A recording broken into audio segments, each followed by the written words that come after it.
Topic है gravitation. और gravitation में हम सामान्य रूप से हम जानते हैं कि व्हाट इज़ द ग्रेविटेशन। तो ग्रेविटेशन वो है जो अट्रैक्शन फोर्स है, और सामान्य रूप से हम कहते हैं कि ये अर्थ का अट्रैक्शन फोर्स है जो सारी वस्तुओं को अर्थ की ओर अट्रैक्ट करता है। कोई भी वस्तु हम ऊपर की ओर फेंकते हैं वो वापस से अर्थ की ओर आ जाती है, इसका कारण है ग्रेविटेशन। तो ग्रेविटेशन एक अट्रैक्शन है जो खींचता है, अपनी ओर खींचता है, यानी अर्थ है ना बाकी सारी वस्तुओं को अपनी ओर खींचती है, इसको अर्थ का ग्रेविटेशन कहते हैं। और बहुत सारे प्लैनेट्स हैं, वो सारे के सारे जो प्लैनेट्स हैं वो सन की ओर जो अट्रैक्ट होते हैं, और उसी अट्रैक्शन फोर्स से बंधे होने के कारण वो सन के चारों ओर रिवॉल्व करते हैं। तो इसका भी रीज़न हम ग्रेविटेशनल फोर्स बताते हैं, वो सन का ग्रेविटेशनल फोर्स है। और जितने भी मून्स हैं जो प्लैनेट्स के चारों ओर रिवॉल्व करते हैं वो भी ग्रेविटेशनल फोर्स के कारण करते हैं। यानी कि यूनिवर्स में कोई भी दो बॉडीज़ है, कोई भी दो वस्तु है, वो एक दूसरे के ऊपर एक अट्रैक्शन फोर्स लगाती है, और इसी को ही ग्रेविटेशनल फोर्स कहते हैं। तो ये ग्रेविटेशनल फोर्स है जो अट्रैक्शन का फोर्स है, ये किस प्रकार का होता है, कैसे हम इसको कैलकुलेट करेंगे और इसे हम समझते हैं। तो इस वीडियो को जरा आप अंत से तक देखना ताकि आपको ये अच्छे से समझ में आएगी what is the gravitational force. Gravitational force में सबसे पहले आइजैक न्यूटन ने यूनिवर्सल लॉ ऑफ ग्रेविटेशन दिया था। तो universal law of gravitation Newton ने जो दिया, तो उन्होंने ये कहा कि every mass in the universe attract other mass with a force that is directly proportional to their product of their masses. तो वो जो है, ये आइजैक न्यूटन ये कहना चाह रहे हैं कि यूनिवर्स में कोई भी जो मास है, जैसे कोई बॉडी है उसका कोई न कोई द्रव्यमान है, मास है, उसको हम एक्चुअली मास के रूप में कहते हैं। तो जो बॉडी है यूनिवर्स में वो दूसरी बॉडी को या दूसरे मासेस को क्या करता है, डायरेक्टली उनको जो अट्रैक्ट करता है वो डायरेक्टली प्रोपोर्शनल होता है उनके प्रोडक्ट ऑफ देयर मासेस के। और सेकंड उन्होंने बताया कि ये इन्वर्सली प्रोपोर्शनल होता है उनके बीच के डिस्टेंस के स्क्वायर के। जैसे इसको समझते हैं कि आइजैक न्यूटन ने कहा था कि जैसे समझ लेते हैं कि ये है एक बॉडी है जिसको हम ए दे देते हैं ना, ए, और दूसरा एक बॉडी है या फिर मास है उसको हम नेम दे देते हैं B, that is B. Okay, तो मास ए का मास हम मान लेते हैं वो है m1, और बी का मास हम मान लेते हैं दैट इज m2। ये इनका सेंटर पॉइंट है। तो ग्रेविटेशनल फोर्स है ना वो हमेशा सेंटर से ही वर्क करता है। तो हम इसको सेंटर पॉइंट और इनके बीच की जो सेंटर पॉइंट के बीच का जो डिस्टेंस है that is d। Okay, that is d, that is distance. ये मास है m1 m2, और d क्या है, डिस्टेंस है दोनों के बीच में। ये यूनिवर्स में दो बॉडी है। ओके, अब न्यूटन का जो लॉ है वो कहता है कि इनके बीच में जो अट्रैक्शन फोर्स लगता है, ये अट्रैक्शन फोर्स, दोनों बॉडी एक दूसरे के ऊपर फोर्स ऑफ अट्रैक्शन लगाती है, इसी को ग्रेविटेशनल फोर्स कहते हैं। और ये जो ग्रेविटेशनल फोर्स है, ये अट्रैक्शन वाला फोर्स, ये प्रोपोर्शनल होता है, डायरेक्टली प्रोपोर्शनल होता है प्रोडक्ट ऑफ देयर मासेस के, प्रोडक्ट ऑफ देयर मासेस के, दैट इज इट्स मीन ये होता है, इसको m1 इंटू m2 भी कह सकते हैं। तो प्रोडक्ट ऑफ देयर मासेस की वो क्या होता है, डायरेक्टली प्रोपोर्शनल होता है। सेकंड बात उन्होंने ये कहा था कि ये जो है डिस्टेंस के स्क्वायर के इन्वर्सली प्रोपोर्शनल होता है। That's mean f is inversely proportional to 1/d²। यहाँ 1/d² कहा गया है। 1 इसलिए लिया गया है क्योंकि ये क्या है, इन्वर्सली प्रोपोर्शनल है। अब इसको समझना कि m1 और m2 के डायरेक्ट प्रोपोर्शनल है, इसका मीन्स मास को बढ़ा दें तो फिर फोर्स भी बढ़ जाएगा। यानी कि बॉडीज ये दोनों, इनकी साइज जितनी बड़ी होगी, ये जो बॉडी है ये जितनी बड़ी होगी उनका फोर्स ऑफ अट्रैक्शन उतना ही ज़्यादा होगा। तो मास ज़्यादा होगा तो फिर फोर्स ऑफ अट्रैक्शन सीधा ज़्यादा होगा, अधिक होगा, इंक्रीज हो जाएगा जब मास को इंक्रीज करेंगे। बट जब हम डिस्टेंस को इंक्रीज करेंगे, यानी डिस्टेंस बढ़ा देंगे, तो उसके स्क्वायर के अनुपात में, प्रोपोर्शन में ये क्या करेगा, घट जाएगा, डिक्रीज हो जाएगा। ये इन्वर्सली प्रोपोर्शनल है। इन्वर्सली प्रोपोर्शनल का मतलब होता है ये बढ़ेगा तो f घटेगा, डिक्रीज हो जाएगा। दैट इज, अब इन दोनों को हम क्या करते हैं, कंबाइन करते हैं। इन दोनों सेंटेंस को हम जब कंबाइन करेंगे तो जो फॉर्मूला आएगा वो है F is proportional to m1 m2 upon d square.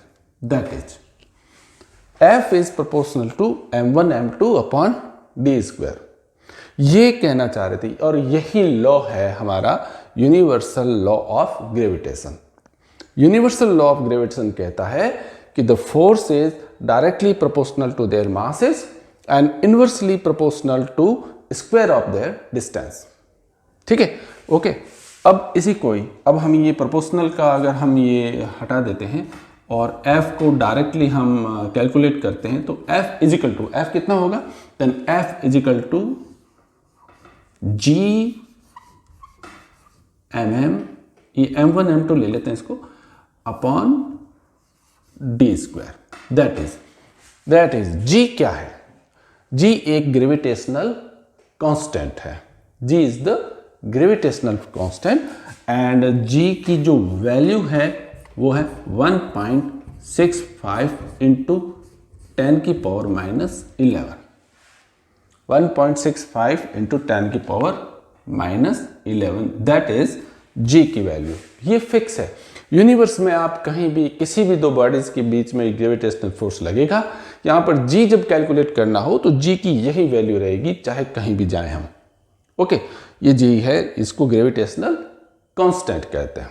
अब कुछ बात और समझनी है, जैसे ये जो बॉडी A है जो B के ऊपर एक फोर्स लगा रही है, इसको हम FAB कहते हैं।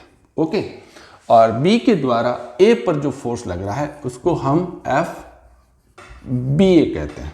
ओके, तो FAB जो A के द्वारा B पर लग रहा है और FBA जो B के द्वारा A पर जो फोर्स लग रहा है उसको हम कहते हैं। ओके, अब न्यूटन का थर्ड लॉ क्या कहता है? न्यूटन का थर्ड लॉ कहता है कि जो अगर कोई मासेस दूसरे मास पर फोर्स लगाता है तो इसके ऑपोजिट डायरेक्शन में एक इक्वल फोर्स लगता है।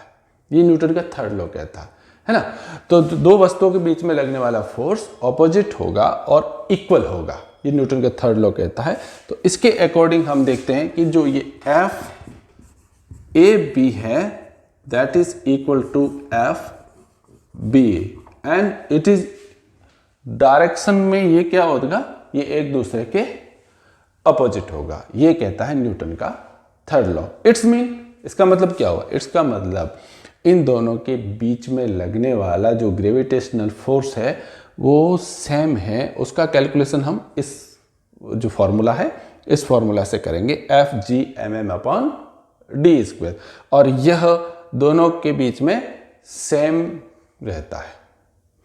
अच्छा, अब यहां तक अगर आप ये समझ चुके हो कि दोनों के बीच का फोर्स क्या है, इक्वल है, और ये जो फोर्स है ये डिपेंड करता है दोनों के मास का मल्टीप्लिकेशन कर दो, आप दोनों के मास का गुणा कर दो, m1 और m2 का, उसके तो प्रोपोर्शनल है, और दोनों के बीच के डिस्टेंस के स्क्वायर के इनवर्सली प्रोपोर्शनल है। ठीक है, अब अगर एक एग्जांपल बात करें कि हम कोई स्टोन को अर्थ के ऊपर फेंकते हैं, मीन्स ऊपर से कोई स्टोन गिर रहा है अर्थ की ओर, तो अर्थ के ग्रेविटेशनल फोर्स में वो अर्थ की ओर आ रहा है, तो ये जो फोर्स लग रहा है स्टोन और अर्थ के बीच में, क्या ये फोर्स इक्वल है? और अगर जितना फोर्स अर्थ स्टोन के ऊपर लगा रही है उतना ही फोर्स स्टोन अगर अर्थ पर लगा रहा है, तो फिर स्टोन अर्थ की ओर मूवमेंट कर रहा है बट अर्थ स्टोन की ओर मूवमेंट करती हुई दिखाई क्यों नहीं दे रही है? इसको हम समझते हैं कि जैसे हम जानते हैं कि F इजिकल टू क्या होता है, m है। जो फोर्स है, फोर्स का फॉर्मूला क्या है, mass into acceleration. Mass into acceleration होता है फोर्स।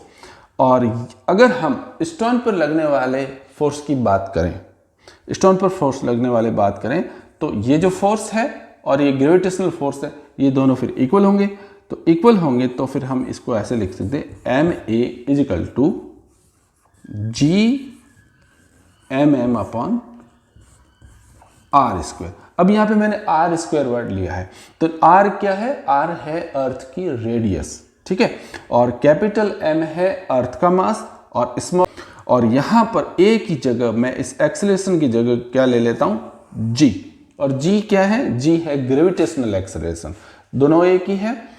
जो एक्सेलरेशन है वो जो अर्थ स्टोन है ना अर्थ की ओर आ रहा है, तो यहाँ पर हम जी लेंगे इसमें।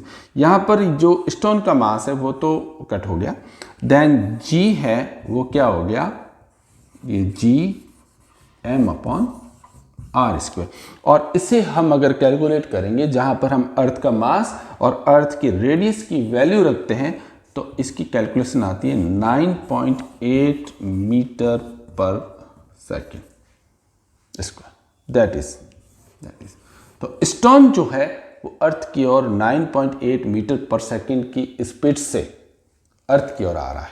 ओके, अब हम वापस बात करते हैं कि अर्थ स्टोन की ओर मूवमेंट क्यों नहीं हो रही है, तो फिर उसका एक्सेलरेशन देखो कि उसका एक्सेलरेशन कैसा आता है। तो अगर हम यहां पर अर्थ का मास रखते हैं, किसका, अर्थ का, क्योंकि अगर हम अर्थ के एक्सेलरेशन की बात करें तो या अर्थ के द्वारा अर्थ पर लगने वाला फोर्स, तो अर्थ के ऊपर लगने वाला फोर्स तो ये हो गया mg। तो इसमें अर्थ का अगर हम यहाँ पे मास, ये हम क्या करते हैं, हटा देते हैं अर्थ के मास को, तो फिर ये तो g की वैल्यू आएगी एक्सेलरेशन की, ये यहाँ पे a लगा लेते हैं इसको ma, ठीक है। तो अर्थ का जो एक्सेलरेशन होगा वो कैसा होगा, अर्थ का मास हटा दें, स्टोन का मास एज कंपेयर अर्थ वेरी वेरी नेग्लिजिबल होता है, वो बहुत ही नेग्लिजिबल होता है। तो फिर इसको हम अगर कैलकुलेट करें तो यहाँ पर ये जो a निकलेगा, अर्थ का एक्सेलरेशन जो निकलेगा वो फिर क्या निकलेगा, वो लगभग, अब स्टोन का मास तो क्या है, लगभग नेग्लिजिबल है, तो ये लगभग ये आएगा 1.65 इंटू 10 की पावर -24 मीटर पर सेकेंड स्क्वायर, ये आएगा। अब आप देखो कि अर्थ तो इस स्पीड से स्टोन की ओर जा रही है, और स्टोन अर्थ की ओर आ रहा है 9.8 मीटर पर सेकेंड। तो आप देखिए कि ये एक्सेलरेशन बहुत ही नेग्लिजिबल है, और इसलिए अर्थ स्टोन की ओर मूव होती दिखाई नहीं देती है, ये रीज़न है इसका। ओके, तो आपको ये वीडियो समझ में आ गया होगा ग्रेविटेशनल एक्सेलरेशन के बारे में, और gravitational universal law of gravitation भी आपको समझ में आ गया होगा। Okay, thanks, keep watching for next video.